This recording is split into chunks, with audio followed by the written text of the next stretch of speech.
Dear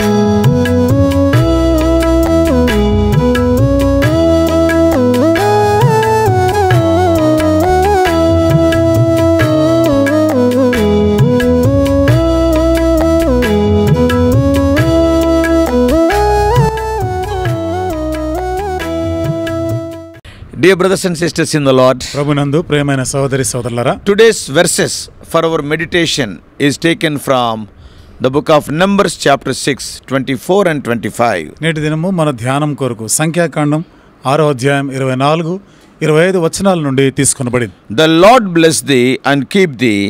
The Lord make his face shine upon thee and be gracious unto thee. యెహోవా నిన్ను ఆశీర్వదించి నిన్ను కాపాడునుగాక. యెహోవా నీకు తన సన్నిధిని ప్రకాశింపజేసి నిన్ను కరుణించునుగాక. The verse for our meditation today is the most beautiful and touching benediction for from God through the priests. నేటి దినం మన ధ్యానం కొరకు ఉంటే ఈ మాట దేవుడు తన యొక్క యాజకుల ద్వారా అనుగ్రహించినటువంటి ఎంతో రమ్యమైనటువంటి ఆశీర్వచనం.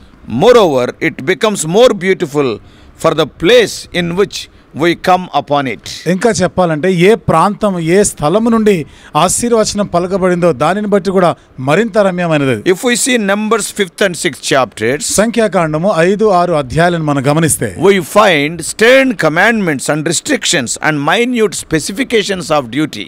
ఇక్కడ చేయవలసిన బాధ్యతల గురించినటువంటి ఖచ్చితమైనటువంటి ఆజ్ఞలు నిర్దిష్టమైనటువంటి పనులు అక్కడ అప్పగించబడ్డాయి. Yeah, we all know in Numbers 6 it is written about the Nazirite. ఆ సంఖ్యాకాండం 6వ అధ్యాయంలో మనకు తెలుసు నాజీరుడు గురించిన సంగతులు. If anybody wanted to lead a separated life unto the Lord out of their choice in the Old Testament, what are the principles they have to follow? The Lord dictated to the people of Israel through his servant Moses. పాత నిబంధనలో ఎవరైనా కానీ దేవుని కొరకు తమను తాము ప్రత్యేకించుకున్న జీవితాన్ని జీవించాలంటే అలాంటి వారి కొరకు దేవుడు తన సేవకుడైన మోషే ద్వారా ఇశ్రాయేలు ప్రజలకి వాటి నియమాలను గురించి తెలియపరిచారు. So that's why these stern, very tough commandments and also restrictions and minute specifications are mentioned in chapter 5 and 6 of Numbers. ఆ కారణాన్ని బట్టి సంఖ్యాకాండం 5-6 అధ్యాయాల్లో ఎంతో కఠినమైనటువంటి ఆజ్ఞలు నిర్దిష్టమైనటువంటి సంగతులు వారు పాటించవలసిన విషయాలను ఇక్కడ చెప్పినాడు. So dreadful punishments for disobedience and rebellion are also cited. చూడండి, అవిధేయులైన వారు తిరుగుబాటు చేసిన వారికి ఎంతో భయంకరమైనటువంటి శిక్ష కూడా ఉందని చెప్పబడింది. In the midst of all those things, వీటన్నిటి మధ్య this benediction is mentioned. ఈ ఆశీర్వచనం గురించిన ప్రస్తావన. So how clearly it thus shows that all the Lord was requiring and doing was for the people's good. దేవుడు తన ప్రజలందరి కొరకై తాను కోరి తను చేయాలనుకున్నటువంటి మేలు అంతటి గురించి కదా చెప్తున్నాడు. So the Lord commanded that this benediction must be spoken through Aaron and his sons. ఈ ఆశీర్వచనము దేవుడు అహరోను ద్వారాను తన కుమారుల ద్వారా ఆశీర్వచనం పలకాలి అని కోరినాడు. Not only offering the sacrifices brought by the people to God, ప్రజలు దేవునికి తీసుకుని వచ్చినటువంటి అర్పణలు బలి అర్పణల గురించి మాట్లాడడం మాత్రమే కాకుండా but also blessing them was their duty.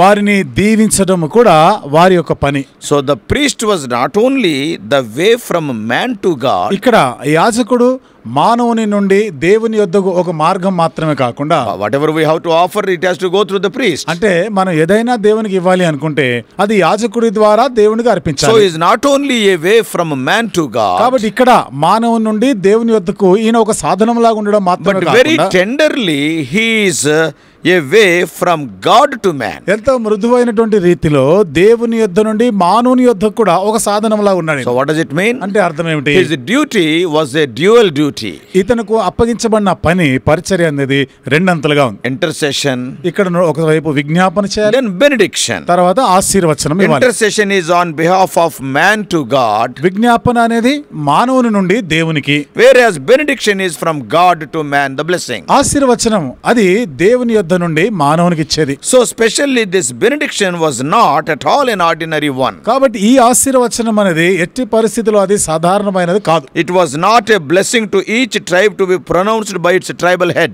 అంటే ప్రతి గోత్రం వారు ఆ గోత్రకర్త అయిన వాడు పలకవలసిన ఆశీర్వచనము కాదు. This benediction was not for a single household pronounced by the father. ఈ ఆశీర్వచనము ఒక ఇంటిలో కుటుంబానికి మాత్రమే ఒక తండ్రి ద్వారా పలికేటువంటిది కాదు. Of course, in many families this is repeated and explained. అయితే ప్రతి కుటుంబంలో కూడా ఇది వల్లిస్తూ ఉండేవారు, దీనిని వివరించేవారు. But this benediction is for all Israelites. కానీ ఈ ఆశీర్వచనం అనేది ఇశ్రాయేలు ప్రజలందరి కొరకైనది. Aaron was the great official mediator between God and the people of God. అహరోను దేవుని యొద్ద నుండి దేవుని యొక్క ప్రజల కొరకు అధికారపూర్వకంగా వారికి ఆశీర్వదించేవాడుకున్నాడు. Undoubtedly this benediction was very solemn. నిస్సందేహంగా ఈ ఆశీర్వచనం అనేది ఎంత గంభీరమైనదే. They are spoken by the priest from the tabernacle. ఇది ప్రత్యక్ష గుడారములో నుండి యాజకుని ద్వారా పలకబడినటువంటి ఆశీర్వచనం. They expressed the permanent and eternal goodwill of God in spite of all of their negligence and forgetfulness toward him. కాబట్టి దేవుని ఎడల ఎంతో నిర్లక్ష్య వైఖరి, దేవుణ్ణి మర్చిపోయేటువంటి వైఖరి ఉన్నా కానీ వీటన్నిటి మధ్య కూడా ఇలాంటి ఆశీర్వచనాన్ని ఇస్తున్నాడు. It is speaking of the goodwill of God. దేవుని యొక్క మంచితనం గురించి, ఆయన దయగల చిత్తం గురించి మాట్లాడు. So for us, we are living in the New Testament age and we have a better Aaron. మనకైతే క్రొత్త నిబంధన యుగంలో ఉన్న మనకి మరి శ్రేష్టమైన అహరోను మనకున్నాడు. The very life and work of Jesus Christ give us a very long benediction. యేసుక్రీస్తు ప్రభువు యొక్క జీవితము, తాను చేసిన పనులు ఇవన్నీ కూడా సుదీర్ఘమైనటువంటి ఆశీర్వాదాన్ని మనకి. He shed his blood and died తన రక్తం మన కొరకు కార్చినాడు, చనిపోయినాడు for the whole world ప్రపంచం అంతటి కొరకు. and brought salvation from sin,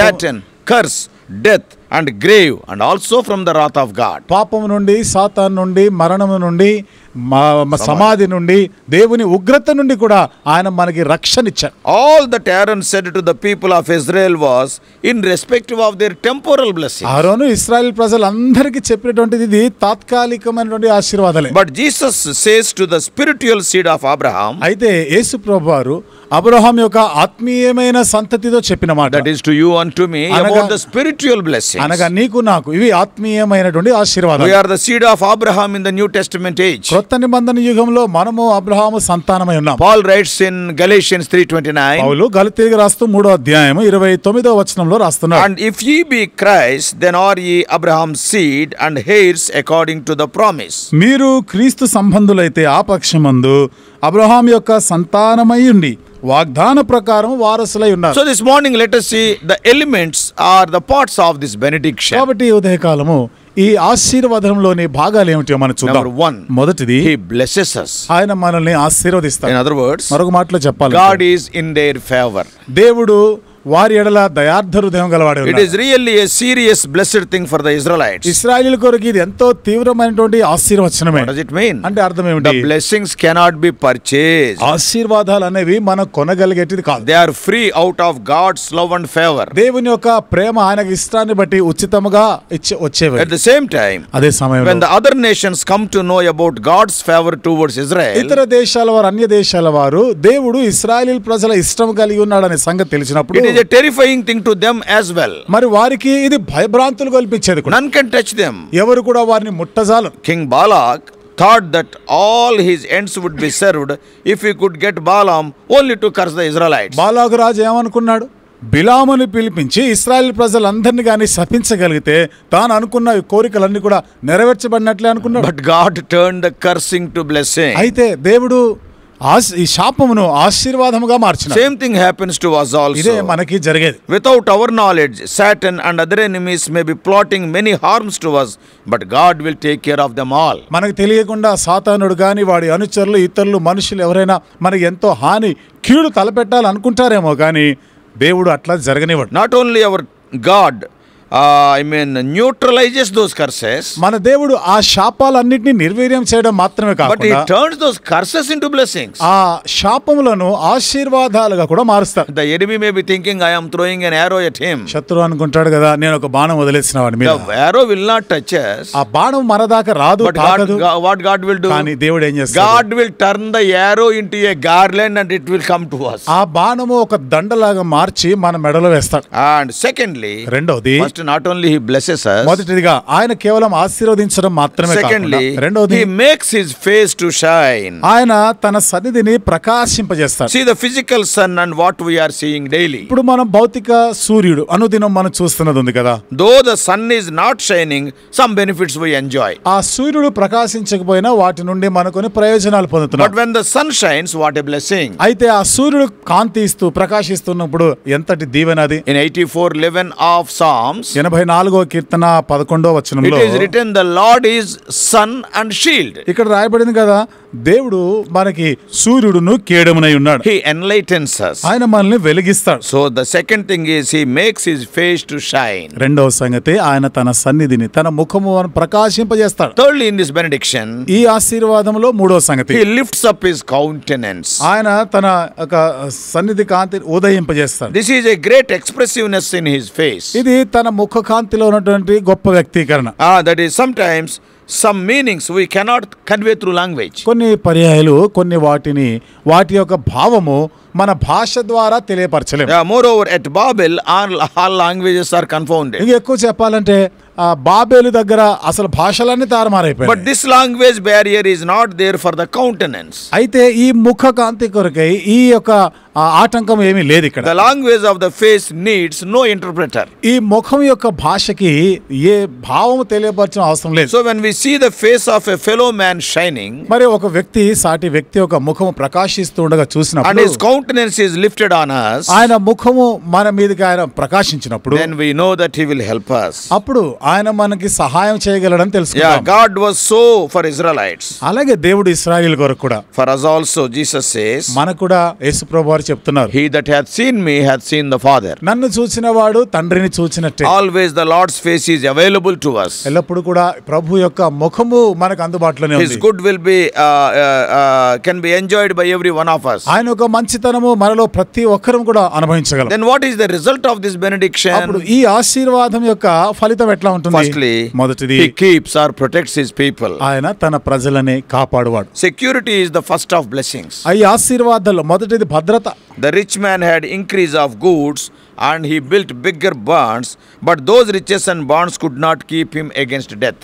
ధనవంతుడు విస్తారమైనటువంటి ఆస్తిని సమకూర్చుకున్నాడు, పాతవైన కొట్లని పడవేసి కొత్తవి కట్టుకున్నాడు, అయినను ఈ సంపాదన అంతా కూడా తాను మరణించకుండా ఆపలేకపోయాడు. Perfect security is in Lord Jesus Christ. పరిపూర్ణమైన భద్రత అనేది యేసుక్రీస్తు ప్రభువునందే ఉంటుంది. Secondly, రెండవది, he is gracious to them. ఆయన వారి ఎడల దయగలవాడు. He heaps on them tokens of his favor. ఆయన వారి మీద తన యొక్క దయను, తన యొక్క ఇష్టాన్ని ఆయన చూపించేవాడు. Unlike the friends of the world, లోక సంబంధులైన స్నేహితుల వలె కాక, God has special gifts for his own people. దేవుడు తన సొంత ప్రజల కొరకైనటువంటి ఒక ప్రత్యేకమైన ఈవులను ఇచ్చేవాడు. Thirdly, మూడవది, he gives peace. ఆయన సమాధానం He ఇచ్చేవాడు. lifted countenance and benignant eyes speak of reconciliation. వారి మీద తన ముఖ కాంతిని ప్రకాశింపజేయటం ద్వారా ఎంతో దాతృత్వంగా వారిని ఆశీర్వదించేవాడు. Speak of reconciliation అది with the Father. తండ్రితో కూడా సమాధాన పరిచే విషయం గురించి If we మాట్లాడుతున్నాం. are at peace with him, మనము ఆయనతో సమాధానం కలిగి ఉంటే, in hearty and delightful obedience, మనము హృదయపూర్వకంగా ఎంతో ఇష్టపూర్వకంగా విధేయత చూపిస్తే, then no harm can be caused to us, though all the enemies come against us with a single accord. అప్పుడు శత్రువులు అందరూ మూకుమ్మడిగా కలిసి ముక్తకంఠం మన మీద దాడి చేయడానికి, హాని చేయడానికి వచ్చినా మనకు ఏ హాని జరగదు. Therefore, dear brothers and sisters, కాబట్టి ప్రియమైన సహోదరి సోదరులారా, God's benediction is perfectly suitable for all our needs. దేవుని యొక్క ఆశీర్వాదము మన యొక్క అక్కర్లన్నిటికీ సరిగ్గా సరిపోయినటువంటిది. Through Christ we have more protection, blessings and peace. క్రీస్తు ద్వారా అధికమైనటువంటి, ఎక్కువైనటువంటి భద్రత ఉంది, మనకి సమాధానం కూడా. May God help us to enjoy these things as his children during our pilgrimage on this year. ఈ భూమి మీద మన యాత్రా జీవితంలో దేవుని పిల్లలంగా ఈ ఆశీర్వాదాలన్నీ కూడా అనుభవించినట్లుగా చేయనుగా. But one warning before I close. అయితే నేను ముగించే ముందు ఒక హెచ్చరిక. If you have not become his child so far, ఇంతవరకు నువ్వు ఆయనకు బిడ్డ కాకపోతే, you cannot enjoy the blessings of this benediction. ఈ ఆశీర్వచనంలో ఉన్నటువంటి ఈ దీవెనలు, ఈ మేలులను పొందలేవు. Therefore, become a child of God today by confessing your sinful state and get forgiveness from the Savior Lord Jesus. కాబట్టి ఈ రోజే నీ పాపమును ఒప్పుకొని యేసుక్రీస్తు ప్రభు రక్షకుని నుండి పాప క్షమాపణను పొందుండాలి. Then you too can enjoy the blessings of this benediction. అప్పుడు నీవు కూడా ఈ ఆశీర్వచనంలో ఉన్నటువంటి ఈ దీవెనల్ని, ఈ మేలుని నువ్వు అనుభవించగలవు. May God bless you. దేవుడు నిన్ను దీవించునుగా. Let us pray. ప్రార్థన చేసుకుందాం. Loving heavenly Father, ప్రేమగల మా పరలోకపు what తండ్రి, a loving God art thou. ఎంత ప్రేమగల దేవుడవు O నీవు. Lord, in spite of their rebellion and stiff-neckedness, thou art willing to, O Lord, bless Israelites more and more. వారు ఎంత తిరుగుబాటు చేసి మెడవంచని వారుగా ఉన్నా, దేవా నీవు ఇశ్రాయేలు ప్రజల్ని ఇంకను అధికముగాను For ఆశీర్వదించాలి. the people who are coming and gathering in the tabernacle, what a wonderful benediction the priest in the tabernacle is pronouncing. ప్రత్యక్ష గుడారమునకు వస్తున్నటువంటి ప్రజలు వస్తూ పోతున్న వారి ఎడల దేవా మరి ఆ యొక్క యాజకుడు ఎన్ని అద్భుతమైన ఆశీర్వాదాలను ప్రకటిస్తున్నాడు. Oh, the Lord bless thee. యెహోవా నిన్ను The ఆశీర్వదించును. Lord keep thee. యెహోవా నిన్ను కాపాడును. The Lord make his face shine upon thee and be gracious unto thee. యెహోవా నీ మీద ముఖ కాంతిని ప్రకాశింపజేసి నీ ఎడల దయచూపును గాక. Oh, thank you, O Lord. We are enjoying in the New Testament age all these blessings. దేవా క్రొత్త నిబంధనలో ఈ ఆశీర్వాదాలన్నీ కూడా మేము అనుభవిస్తున్నాం. మీకు వందనాలు Today we చెల్లిస్తున్నాం. are safe means it is because of thy blessings. ఇది నాన్న మేము ఎంతో సురక్షితంగా ఉన్నాం అంటే ఇవన్నీ కేవలం మీ ఆశీర్వాదాలు If బట్టి. any one of our dear ones, O Lord, who are hearing this message, if they have not come into the fold of, O Lord, thy flock, O Lord, enable them to confess their sins and accept you as their personal savior. ఈ మాటలు వింటున్న మా ప్రియులు ఇంకా ఎవరైనా ప్రభా ఈ మందలోనికి రాకుండా ఉంటే ఇప్పుడే ఈనాడే ప్రభా వారి పాపంలోని ఒప్పుకొని ప్రభా మరి క్రీస్తు రక్తం ద్వారా కడగబడి ఇప్పుడే ప్రభా నీ ప్రజలుగా నీ పిల్లలుగా చేయబడదురుగా. We do pray in the blessed name of our Lord and Savior Jesus Christ. మా ప్రభువును రక్షకుడైన యేసుక్రీస్తు వారి ధన్యకరమైన నామములో ప్రార్థించి వేడుకుంటున్నాము తండ్రి. Amen.